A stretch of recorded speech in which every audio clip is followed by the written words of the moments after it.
I'm showing you how to make a 14th century kirtle. Here are a couple of examples. It will have a side lace. There are a few things you can modify about this pattern. You can choose where to put the gores. I'm going to be doing 2 gores on the side, and the lace is on the side, which is where we think they most commonly would have been. This is a fitted garment and can be supportive in the bust if you want to make it that way. So I have a pattern for this on my website. I have a kind of a blank pattern that you can size yourself, or I can offer you a pattern to your measurements for a little bit more. Either way, you will need to do some pinch fitting around the bust, and you may want to do a little mod around the shoulder seams to make sure it's perfectly comfortable for you. Right now, I'm just cutting out my pieces. I have a couple of different neckline options for this kirtle because I have a tattoo that I try to hide sometimes, but this is actually not for me. So I went a little bit lower on the neckline. I'm just gonna cut out the garment. As I said, I'm doing a couple mods as I go. You should follow your pattern, put in seam allowance as needed. If you decide to draft your own pattern, then you're probably an experienced sewer and don't need me to explain it to you. When I do my layout, I always try to make sure I'm getting the maximum out of my fabric. So in this case, I have made my skirt a little less full, and then I'm going to fill that back in with gores to get the fullness in the skirt, rather than making a really wide skirt and having fewer gores. But more gores is more sewing, so you may prefer to just do a wider skirt. It just uses more of your fabric, so when you're trying to minimize fabric use, sometimes putting in gores can be more efficient. Depending on your bust, you may or may not want to make this quite fitted, or more supportive or less supportive. If you have a larger bust, you'll want to make a mock-up, potentially in a cheaper fabric, or you can pinch fit right into your, whatever you're making the garment out of. It's totally up to you. And you're gonna sew the sides together, which you won't ultimately do when you put the grommets in for closure, but you're gonna sew the sides together for the pinch fit, for the purpose of the pinch fit and the back. And then you're gonna there's a couple different ways to do this. The way I do it is I put on a bra, like a modern bra that gives me the support that I like. And then I will carefully pinch fit over in the center seam over the bust, like following the curve of the bust, and then go quite tight just underneath the bust. And that will actually give me a good bit of support. If you're larger breasted, you may find that that's not enough support for you, but and you may want to wear a bra anyway, which totally fair. We do think they had some support undergarments as well, but there's a little debate as to what kind of structure they had. But if you are planning to wear a modern bra with your kirtle, make sure you cut the neckline a little bit smaller, especially up at the shoulders, so that you can figure out where exactly you want to put your sleeve tops, essentially, like where you want to put your shoulder strap edges so that you cover that bra strap. So right now I'm cutting out my gores. You can see I've cut a rectangle. The bottom of the rectangle is going to be the length of the half of the gore. And then I'm going to cut diagonally from corner to corner. And this is going to give me a 2-piece gore, which I believe is the way they most often did large gores because it's the most efficient way to use fabric. One side will be the bias and one side will be straight. I usually sew straight to straight and then bias to the dress, but that does offend some people. So if that's not how you want to do it, you can do bias straight, bias straight. Just make sure you have enough hem length to get the hem to the right length in the end. This is the sleeve. I'm just cutting out my sleeve. If your fabric has a wrong side and a right side, make sure you cut your sleeve mirrored. That's going to be very important. Now I'm going to cut out, those are my scraps left over. So you can see I used my fabric pretty efficiently. This was 3 yards. I'm going to want a little bit left over for the buttons on the cuffs. And I'm going to want some lining for the cuffs, which I'm cutting now. If you've purchased a pattern from me, you will actually have a little pattern piece for this cuff lining. I'm just doing it using the sleeve and some, sneaky folding tricks.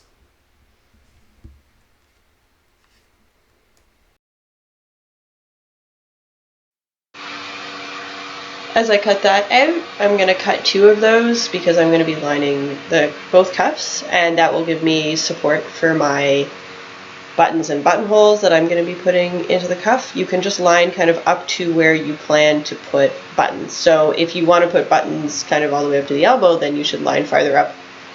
There's a different way to do this wherein you would just put plackets where the buttons and buttonholes are going to go. If you're using a heavy fabric, that might be better, but I'm not going to show that in this video. So I'm cutting out 2 of those, and then I'll be actually sewing them on early on in the process so that I have my sleeves set up and I can't screw up which is which, because if you haven't sewed the wrong sleeve on the wrong side, you do not know the suffering.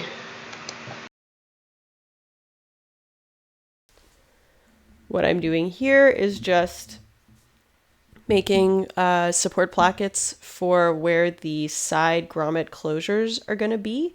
Again, if you've purchased a pattern, I will have actually made you pattern pieces for this. You're going to want 4 of these. They are going to be what gives your fabric the support it needs for you to go to do your grommets, because if you just use 1 layer of linen, for example, it will not be strong enough, and the grommets won't really hold and they'll rip out, and it's just not going to work for you. So these are following the curve of the sides. If you're going to make any pinch fit adjustments to the sides, to the fit of your garment, make sure you do that before you cut these out, because you want them to be precise. And that's what we've got. We've got our fronts, our backs, our gores, however many you want, our sleeves, and our sleeve cuff linings, and the internal grommet plackets. So I'm going to start by sewing together the back seam. So the 2 back pieces are going to be sewed together all the way down. I usually sew from the top down because that gives me a consistent movement. Unless you have a walking foot sewing machine, which of course I don't, you are going to get a little bit of sewing creep. So I try to be consistent with whatever I've decided to do. Now I'm going to sew the front seam. Now I've already done the fitting for this garment. I know that it fits, so I'm not worried about pinch fitting. But if you were pinch fitting, again, you would sew the side seams of the body together and leave the front open. I might sew kind of from the belly button down on the front, just so that things weren't flopping around too much. And you would want to sew the shoulder seams together as well so that you could pinch fit the bust.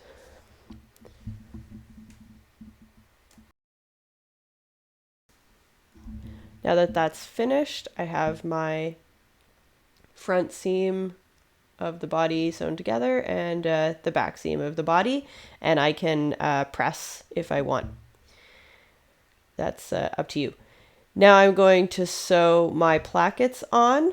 I'm actually going to hand finish the other side of the placket because I prefer that aesthetic, but you can machine finish it, or if you're, hand sewing your whole garment, then of course you'll hand sew all of the seams that I'm doing on machine. That would be totally up to you. You should be using a back stitch if you're doing that. So you can see I've pinned that together. I'm going to do both sides, and then I will sew that seam so that later I can fold it over and use it to support my grommets.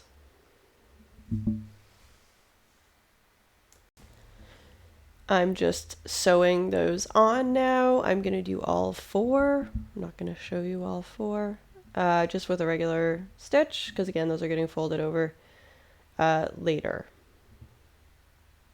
I know you're not supposed to put pins in your mouth, but here we are. I don't go right to the bottom because I'm going to want to be able to close that over and either whip stitch it, or if you want to do a different stitch, that's fine. But I'm going to close that over and whip stitch it later. So I'm just folding those down for now so that they're out of my way. I might press, and you can see I'm going to do that on the other side as well. So I've done all four. I've just folded and pinned them out of the way for now. I'm not going to do the hand finishing on them at the moment. That's going to be a later step. And now I'm going to sew my shoulder seams together. Again, if you are doing your bust pinch fitting, you should have done that before putting those side things on. And you would just sew the sides up and you would sew the shoulders up. So those, I've pinned my shoulders and I'm going to sew those up quickly. There we go. And I may want to press again. With linen, I often don't bother to press between stages just because it's pretty easy to just fold it where you want it to be. With wool, you definitely should to get clean seams later. All right. So now I'm going to start on my gores. I am sewing my straights together on the inside in the middle and leaving my angled portion unsewn for now. I'm going to sew that to the sides of the dress. Again, if you want to put this in the back of your dress, or if you want to put two on the sides and one on the back, or you can put back and front, you can really put gores wherever you want. I think there has been at least an extant garment with up to 5 gores, though I'm not sure where the 5th would go. But yeah, if you want a full skirt, you can add more gores. So I've sewed the straights together. You can see there's quite a bit of creep there, so they're not in the same length, but that's okay. It's not going to be a problem. I might press this. I'm just doing it with my fingers, but I'm going to push that open. Now I'm going to pin my sides together so that everything is in place correctly, and I'm going to set my side gores. I am going to match with the bottom because I'm going to do that on both sides so that I should end up basically aligning correctly that point where it comes together. Again, if you have sewing machine creep, which most people do, it's important that you do this consistently because then you'll get the least jankiness up at that top seam. Or you can sew from the top down again on both sides and you won't have to worry about, as long as you don't, and then your bottom will be kind of misaligned and you'll just cut it later, which is also fine. In this case, I'm just trying to get the most out of my gore. So I'm going from the bottom up so I don't lose from the bottom. There can be some fiddliness up here at that seam. Make sure you don't change the alignment of the two sides of the dress because that's important that it remains static. If you need to change things, mess with how the gore is pinned into the skirt and how that triangle point comes in, because that's the place that's the least dangerous.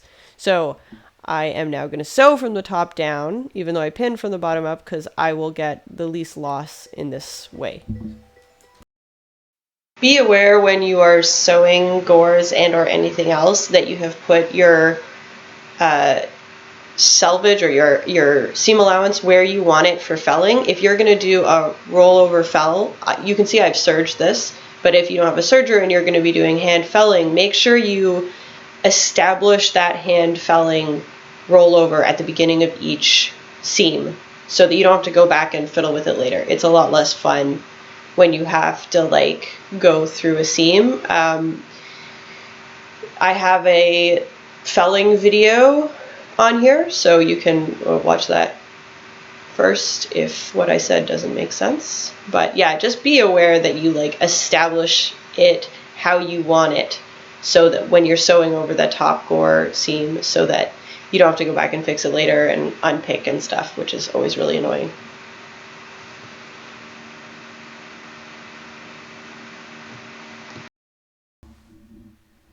So once I've got that seam finished, I am going to do the other one, unless I have already. Yes, I have now done both sides. So that's what the gore looks like.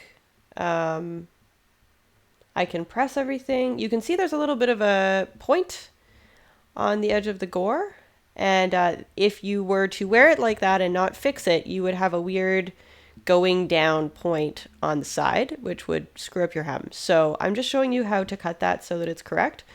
I'm actually going to I'm going to establish my length, and then I'm going to measure from the shoulder to that edge of that corner and make sure that it is the same as the first seam I showed you. It's the same length. So, for example, if the first length is 52, I'm going to want that to be 52 at that point as well.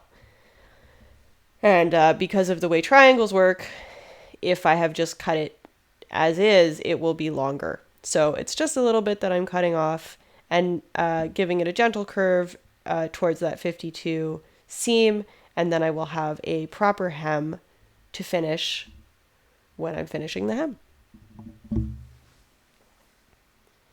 Now I'm going to do the sleeves. I am going to reiterate again and again, make sure they're mirrored.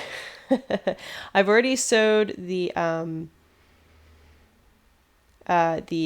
cuff linings on. I've just done 1, 2, 3 sides, top and sides, not the bottom, because I'm going to hand finish that because I prefer the aesthetic, but you can do it with a machine as well. You can see I've just pinned it over to keep it from flopping around, and I've made sure that those are mirrored. And I've marked that top point, the top of the curve, which is going to align with my shoulder seams. Make sure you press your shoulder seam in the direction you want. If you're felling, that you fold it over. If you are doing something like this with a serger, that it's open. Whatever you need, just establish it now, because once you sew it, it'll be annoying to fix later. So I'm pinning at that top point where it aligns with the shoulder seam, and I'm making sure that my seam is towards the back. And I'm making sure that I have set up my sleeves so that they're mirrored and that I'm not going to be doing one inside out. All of those things, double check, triple check, especially if you're hand sewing. Now I'm going to pin from that top point, from the shoulder seam where I've started it. I am going to go around to the side of the kirtle, and I'm going to make sure those two sides are pressed together, because they will eventually be closed together and butted together. They're not overlapping. And then I just keep pinning all the way around as if the side was just a regular seam that was butted together. Just imagine that. And then I'm going to pin from the other direction until I meet the two seams of the sleeve together, the open seam, which will again be in the back. So this is my sneaky trick to make sure that my sleeves are always lined up and I don't end up having to mess with it too much. I pin around the shoulder, I leave that seam open, I sew from the bottom of my sleeve, or the bottom of where my cuff ends in this case, right? I don't want to sew up all the way to the wrist, because that's where my buttons are going. So I'm actually going to sew up from where that cuff ends. I'm just pinning it for now. And then when I get up to that top where it starts to meet the body of the kirtle, I'm going to use my fingers and thumbs to make sure that everything lines up without any jankiness. This is the technical term. I'm going to make sure it's the right length for the armscye, the armhole, and I'm going to make sure that even if there's a little bit of creep, which often happens, that it's okay. I just let one side be longer than the other. I will pin them together so that everything sits naturally, and just cut off that little bit of excess and fell it down or whatever later, or just leave it. If it's just a little bit, it doesn't matter too much. So you can see I'm going to sew up that seam.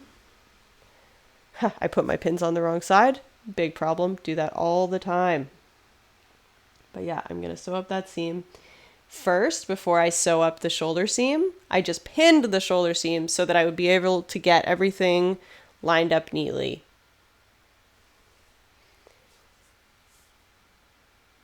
And I'm just following the line that I've pinned that made everything sit flat, and all the way up to the top with the lock. You can see they don't line up exactly right. Totally fine. Not worried about that. Doesn't matter. What's important is that it fits correctly into that armhole.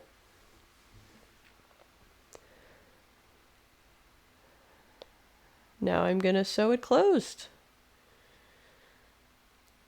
It doesn't really matter where you start when you're sewing closed, but I don't usually start right at the seam. I'll start a few inches away from the seam so that I don't have to worry about it. And I'll finish it at the end when everything's stabilized. I'm just going to sew all the way around with my seam allowance.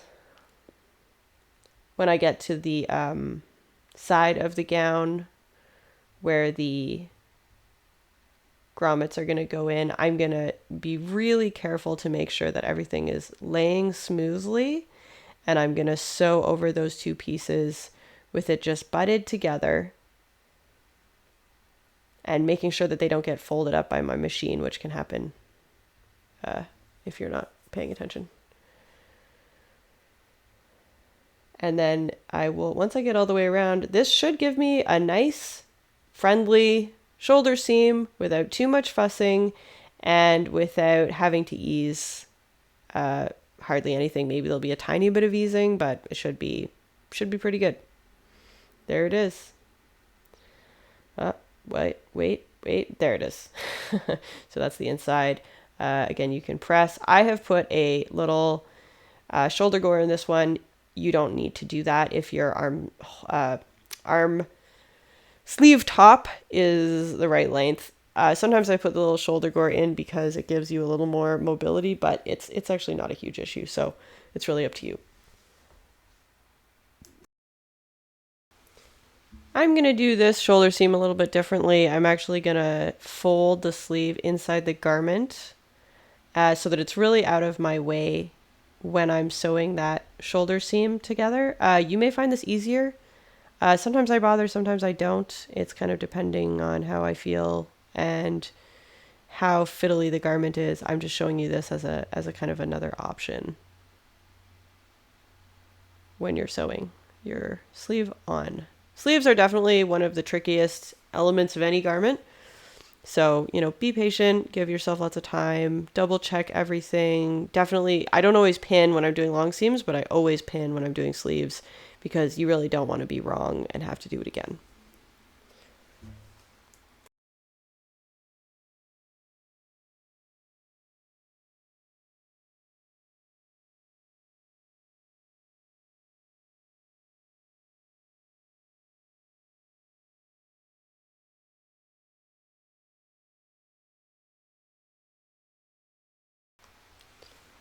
So that's my second sleeve just about done.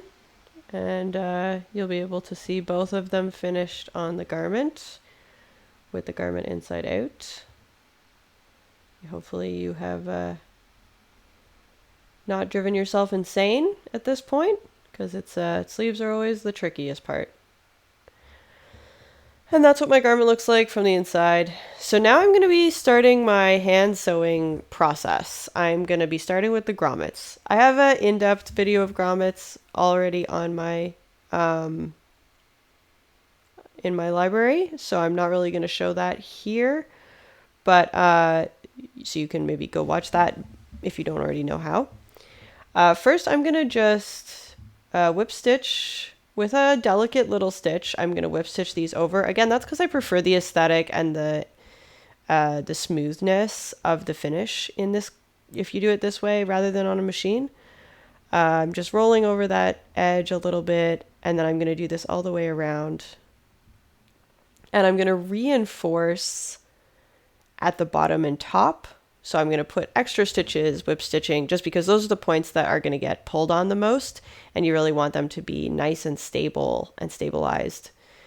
This is also where I'm going to, if I've got any fiddliness with the top of my side gore, this is where I'm going to clean that up with hand sewing. I find that when you're doing fiddly stuff, it can just be easier to do it with hand sewing. I'm going to be using mostly a whip stitch, but there's a couple spots where I might do a back stitch or a running stitch as I see fit.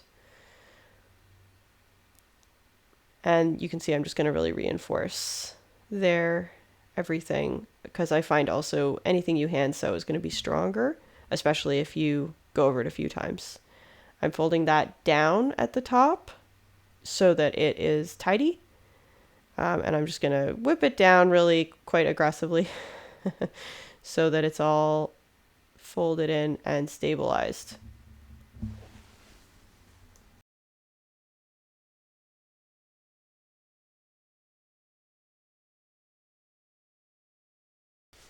You can see I'm moving into that folded over edge of the placket, which I'm closing up now as well. I'm keeping my stitches small so they don't show too much on the other side, and of course making sure not to go through any bits of the garment that I don't want to be sewn to this. I'm doing mostly a whip stitch, and I'm going to go all the way up the side.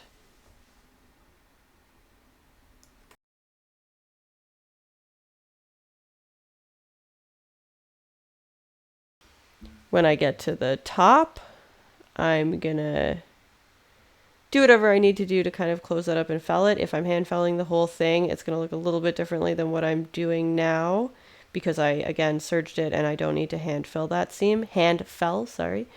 I generally prefer, when I am hand felling sleeves, I generally prefer to fell towards the body rather than towards the sleeve, because when you fell towards the body, you're just like sewing to the kind of the larger garment and helping strengthen the sleeve bond to the garment, but it is up to you what you decide to do. And again, I'm going to really reinforce that that gap between the two sides so that it's nice and strong.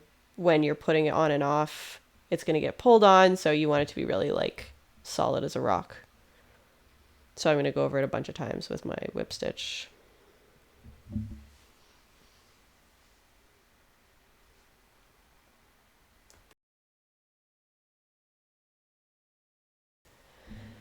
Once I've got all of those sides finished on this side of the garment, I'm going to start doing my grommets. Again, I have a dedicated grommet video where I talk about that process more. I try to keep them like maximum 1¼ inch apart. You really want them to be relatively close together because that will give you a nice smooth line when you are lacing up. You can also just do one side, but I find it is like more annoying to put on and just more annoying in general, so I prefer to do both sides. So I'm using my awl to poke the hole where I want my grommet to be, and it's just going to be like a 1/2 inch-ish away from the edge of the garment. Hopefully not interfering with the fold over from the seam allowance too much. And I'm just going to sew all the way around it pretty densely. I'm not doing any special stitches. You can do it that way. I don't. I find this to work pretty well. I will go back over it with the awl a few times just to make sure I'm really expanding that hole as I go, so that because it will tend to tighten up. And I'm going to be making sure that I'm pulling outwards with my stitches, because that also helps open up the grommet. And I'm making sure that I'm getting through all of my layers of fabric with each stitch so that I'm really grabbing everything. My stitches are usually about, I want to say like 3 millimeters. Obviously that doesn't have to be super precise, but just to give you an idea of what I'm going for. And then at the end, I'll give it another poke with the awl, and I will just sew that tail. You can see it's gone all the way through, and I will just sew that tail in underneath along those stitches so that it's nice and secure. Bam. And now I'm going to do that a lot more times. Make sure that those all grommets line up with each other, that they are beside each other, which will give you a nice even seam and will give you smooth lacing. Now I'm going to hem the bottom of the garment. It doesn't really matter what order you do these steps in at this point. It's really up to you. But, whatever you feel like doing. I am going to machine hem this. I always like to, making sure everything's smooth. I always like to snip up the two sides of my seams when I'm doing a rolled hem if I'm not felling, because that gives me a nice smooth line, so I'm not dealing with all of that extra fabric from the seam allowance of that seam. I always go from seam to seam first, and then one pin in the middle, and then fill in those other sides, and that will get me the kind of most smooth and most even hem. I talk more extensively about that in another video, I believe. Maybe not, actually. Anyway, you saw me do it. It's fine. I'm machine sewing that. If you want to hand sew it, you should do probably a whip stitch, maybe a whip stitch combined with a running stitch, but you want it to be nice and secure so your hem doesn't fall out later, and a running stitch can be a little too weak. If you're hand felling your garment, you may have already hand felled at this point, or you may hand fell and then hem. Again, it's really up to you. Just be aware that you're making sure that your seams are oriented the way they need to be for your felling if you are hemming before you fell. This is what it would look like if I was going to hand sew the hem. This is just a whip stitch.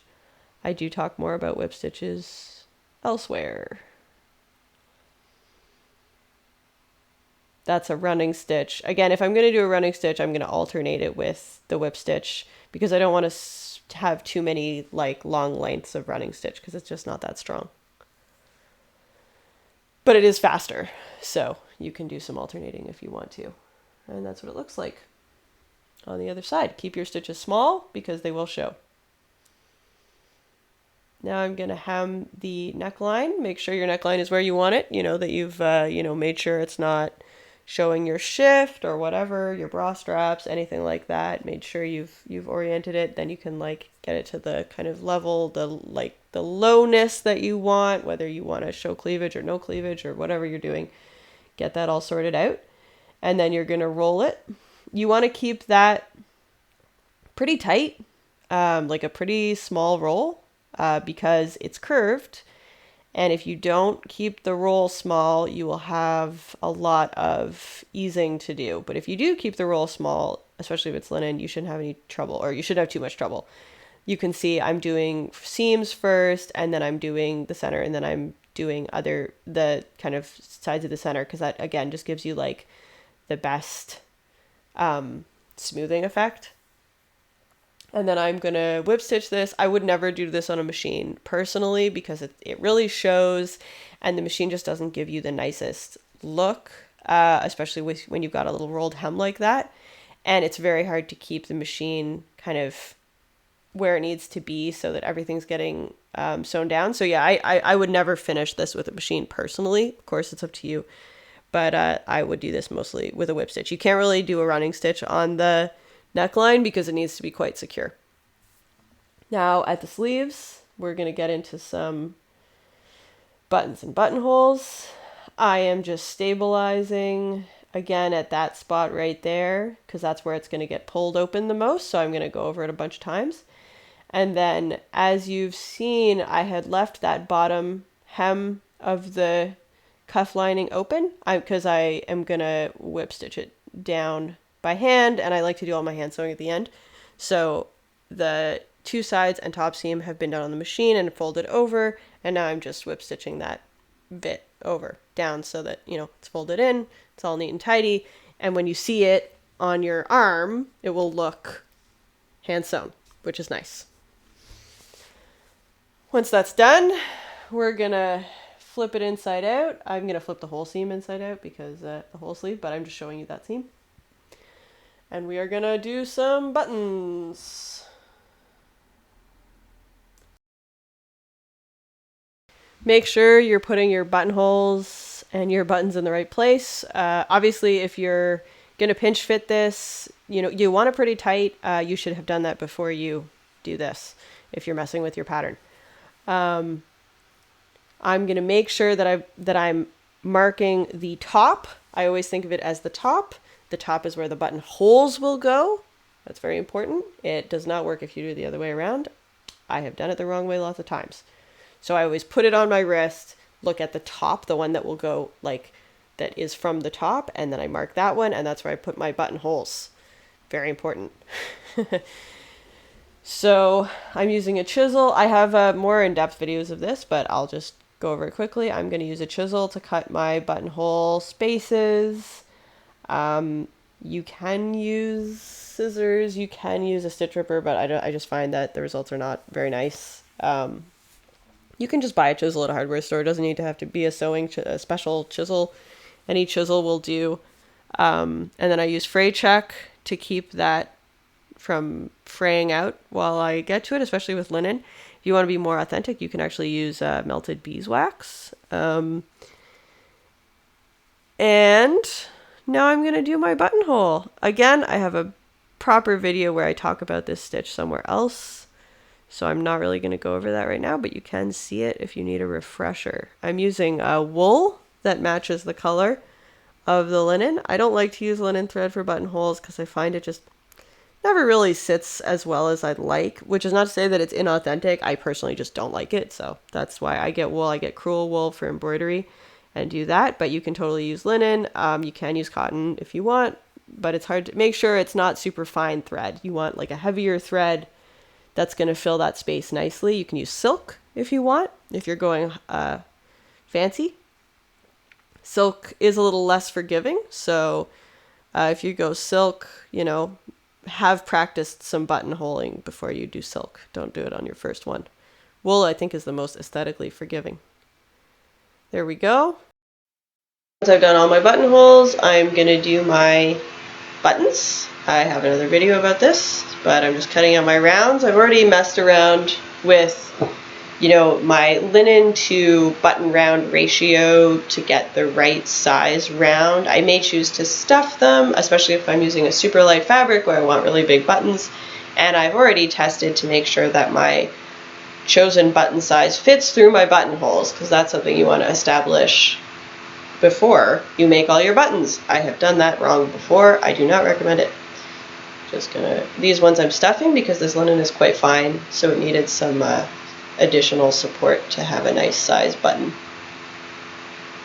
And then I just use the tail of the thread from the button I've sewn to sew it right onto the garment. So it's like all one process, nice and efficient. No stopping and going and rethreading needles. Nobody wants to do that. And I always do my buttonholes first and then align the buttons with the buttonholes, because it's just easier than trying to do it the other way. Make sure I line everything up. And then of course I can actually button through the buttonholes as I do them, so that I make sure everything lines up correctly as I go.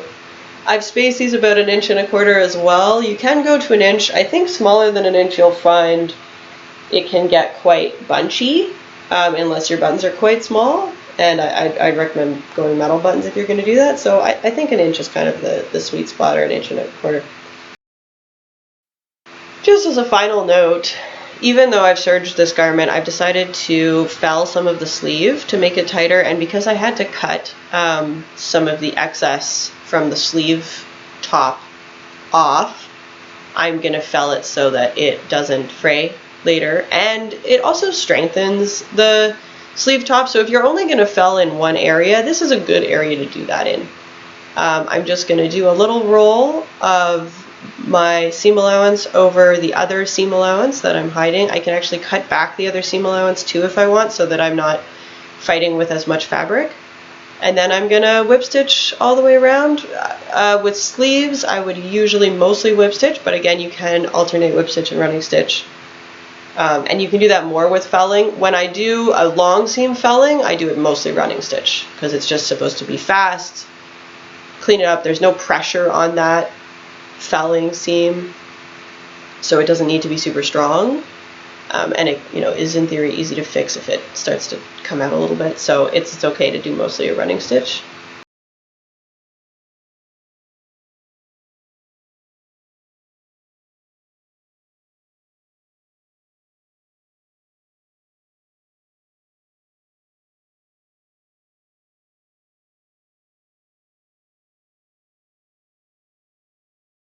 And that is going to look like what it's going to look like when it's finished from the outside. Nice and tight. Okay, so now I'm done, and I'm gonna press all my seams. This is the outside. Those are the cuffs with the little buttons. And your grommets, you're gonna need some laces. You can finger loop braid them, or you can buy something. You're gonna need some laces and eyelets for your sides. I usually will mostly just leave one side done up and undo the other side. But then if I want to wear it loosely, I can kind of leave both sides loose and have a looser gown, if I'm just sitting around in the camp late at night or whatever. And that's one of the things I like about it. Just gonna press everything with a pretty hot iron because this is linen. But of course you should tailor your ironing heat to whatever your fabric is. Armholes are always tricky, but if you have a one of those little, what are they called? Mutton rolls? Ironing mutton rolls? I'll show you in a minute. That's how to get into those sleeves.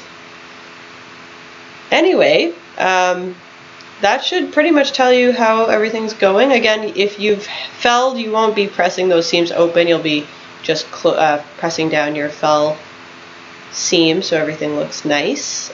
We don't think that they had irons in the 14th century. They would use kind of just rolling. They would use pressure. But we have irons, so we use irons. And there it is.